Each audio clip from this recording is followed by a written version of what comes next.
শোনো দাদা, যে ছেলেটি এসেছে তাকে নিয়েই আমাদের কথা। কি হয়েছে? কি করেছে সে? হ্যাঁ, সে গুনগুনের সঙ্গে একটু বেশি মেলামেশা করেছে, সেটা আমি খেয়াল করেছি। আর গুনগুনও তার সঙ্গে একটু মেলামেশা করেছি, এটা আমার নজরে রেখেছি। কিন্তু তার জন্যই কি গুনগুন বাড়ি ছেড়ে চলে গেছে? এসে গেছি আমরা।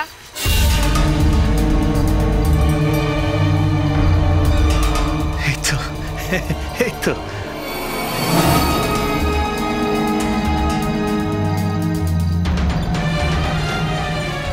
আসলে আমি আদিলকে নিয়ে না ড্যাডির বাড়িতে গেছিলাম, আর আমরা পুরো ভিজে গেছিলাম, তো তাই মা আর পিসিমণি আমাদেরকে স্যুপ টুপ খাওয়ালো। আমি একটু হাঁচি দিচ্ছিলাম বলে আমাকে ওষুধ টষুধও দিল। তারপর আবার ড্যাডির জন্য অনেকক্ষণ ওয়েট করেছি, কিন্তু ড্যাডির সাথে আর দেখা হলো না। তারপর তোমরা জানো আমরা আউটরাম ঘাট গেছিলাম। বলো আদিল। আউটরাম ঘাটে গিয়ে কত সুন্দর সুন্দর ছবি তুলেছি, সেগুলো কিন্তু আমি তোমাদেরকে দেখাবো। হ্যাঁ, আর বলো না, তখন জাস্ট সানটা ডাউন হচ্ছে, কি বিউটিফুল। আর ঝপ করে বৃষ্টি নামলো, আর গুনগুন তো বৃষ্টিতে ভিজতে শুরু করে দিল, আমাকেও দেখো পুরো ভিজিয়ে দিয়েছে। গুনগুন দেখো, বৃষ্টিতে ভেজাটা কিন্তু খুব অন্যায় হয়ে গেছে। সামনে পরীক্ষা না, পরীক্ষার আগে যদি বৃষ্টিতে ভিজে টিজে জ্বর বাঁধাও, কি করে দেবে পরীক্ষাটা? হ্যাঁ, ঠিক ঠিক। আরে ধাত বাবা, কিচ্ছু হবে না। আমি ওষুধ টষুধ খেয়ে নিয়েছি, আর আরে কিছু হবে না, রিল্যাক্স। কিন্তু তোমাদের মুখগুলো সব এরকম হয়ে আছে। ও, এই ক্রেজিটার জন্য, তাই তো? হ্যাঁ, শাট আপ। একদম চুপ।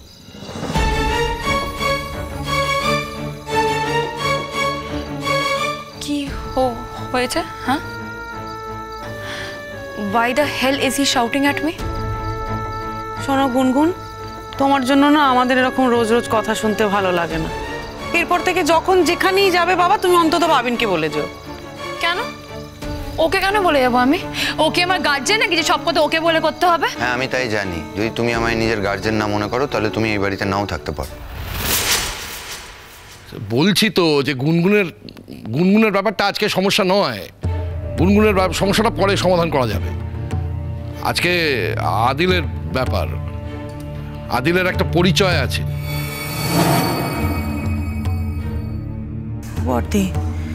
বর্দি, বাড়িতে কিন্তু একটা সাংঘাতিক ঘটনা ঘটে যাবে মনে হচ্ছে, জানো? আমরা অনেক দিন ধরে অনেক যন্ত্রণা সহ্য করছি, এবার একটা বিস্ফোরণ হোক। কি হবে বলো তো? কি হবে সত্যি আমি কিচ্ছু বুঝতে পারছি না, জানো? খুব ভয় করছে আমার। আদিল কে আদিল? কি তার পরিচয়? দাদা, আদিল মুনিয়ার ছেলে।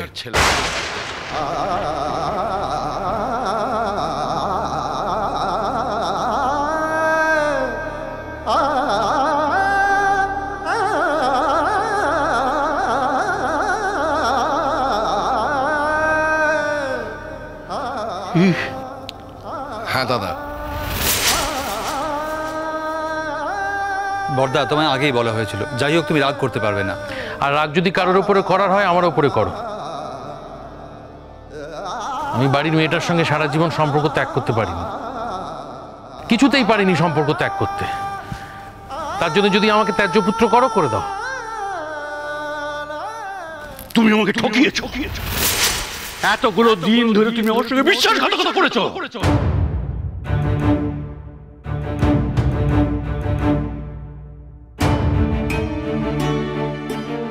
আর এদিকে চোখের জলের বন্যা নেমেছে। এতগুলো বছর আমাকে দিকিয়ে মেরেছে, আর আজকে তুমি তার ছেলেকে ডেকে নিয়ে এসে এত বড় অধর্ম করলে। তোমার দাদা থেকে তোমার দাদার মেয়ে বেশি হলো। সত্যি কথা বলতে কি দাদা, তাই। দেখো, মুনিয়া আমার থেকে ছোট হলো, আমরা তো পিঠোপিঠি বয়সী, আমরা একসাথেই প্রায় বড় হয়েছি।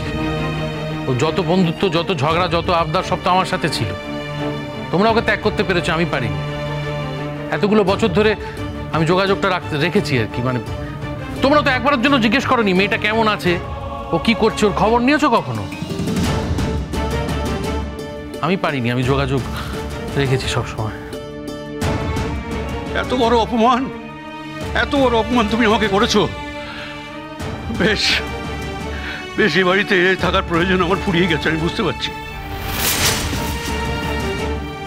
দেখো বর্দা, আমাদের সকলের জীবনই কিন্তু অনেক দূর গড়িয়ে গেছে। আর ক বছর বাঁচবো তার কোনো ঠিক নেই। সেখানে বাড়ির মেয়েটাকে, তুমি কি ভালো আছো মেয়েটাকে বাদ দিয়ে?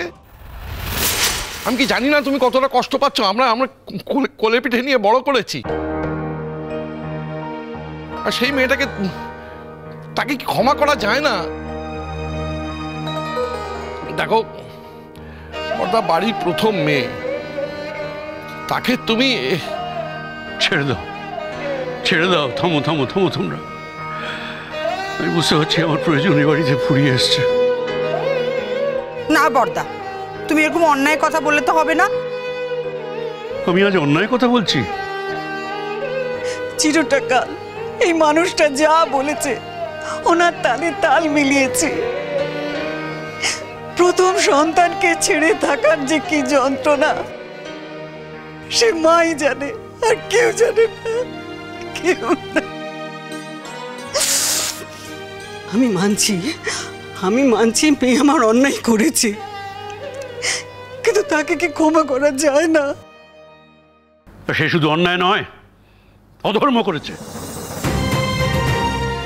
বিশ্বাসঘাতকতা করেছে, বিশ্বাসঘাতকতা করেছে আমাদের সকলের সঙ্গে। আর সেই বিশ্বাসঘাতকতার কেউ নয় আমার মেয়ে। তাকে ক্ষমা করার কোনো প্রশ্নই ওঠে না। বাবা, বাবা প্লিজ এত উত্তেজিত হও না, তোমার কিন্তু শরীর খারাপ করবে এবার।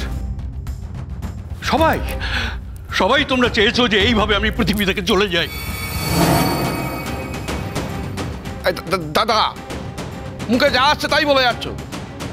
তোমার যেমন আমাদের ওপর অধিকার আছে, আমাদের তোমার ওপর কোনো অধিকার নেই। যেটাই দিদিভাই কিন্তু এতগুলো বছর প্রচন্ড কষ্ট পেয়েছে। ছাই পেয়েছে, কিচ্ছু কষ্ট পাইনি, কিচ্ছু না। কষ্ট পেয়েছে জ্যাঠাই, যথেষ্ট কষ্ট পেয়েছে। একটা মেয়ে চিরকাল একা একা থেকেছে, কষ্ট পায়নি বলছো? কেউ বোঝাতে পারবে না, জানো তো, একে কেউ বোঝাতে পারবে না। একটা মেয়ে জানলো তার বাবা নেই, তার মা নেই, কাকা নেই, পিসি নেই, কেউ নেই, সবাই থাকতেও কেউ নেই। একা একা সন্তানের জন্ম দিল, একা হাতে সন্তানটাকে মানুষ করলো, নিজের বাড়ির কাউকে পাশে পেল না। আজ তার সন্তান বড় হয়েছে বর্দা, তার মা বাড়ি দেখতে ইচ্ছে হয়েছে। মা বাড়ি দেখতে ইচ্ছে হওয়াটা কি অন্যায় বলো তো? দাদুদের সঙ্গে দেখা করবে, দিদাদের সঙ্গে দেখা করবে, সেটা কি অন্যায় নাকি? সে যদি আজকে আমাকে জড়িয়ে ধরে বলে আমি মা বাড়ি যাবো, আমি সবার সাথে মিশবো, দেখা করবো, সেটা কি তার অন্যায়? আমি কি করে না করে থাকতাম? তুমি তো গানই গাইছো না আদিল, কই গান শোনাও। শোনাও। শোনাবো? আচ্ছা শোনাচ্ছি, তবে কতটা মুখস্থ আছে জানি না, চেষ্টা করছি। খুরকুরু খুরকুরু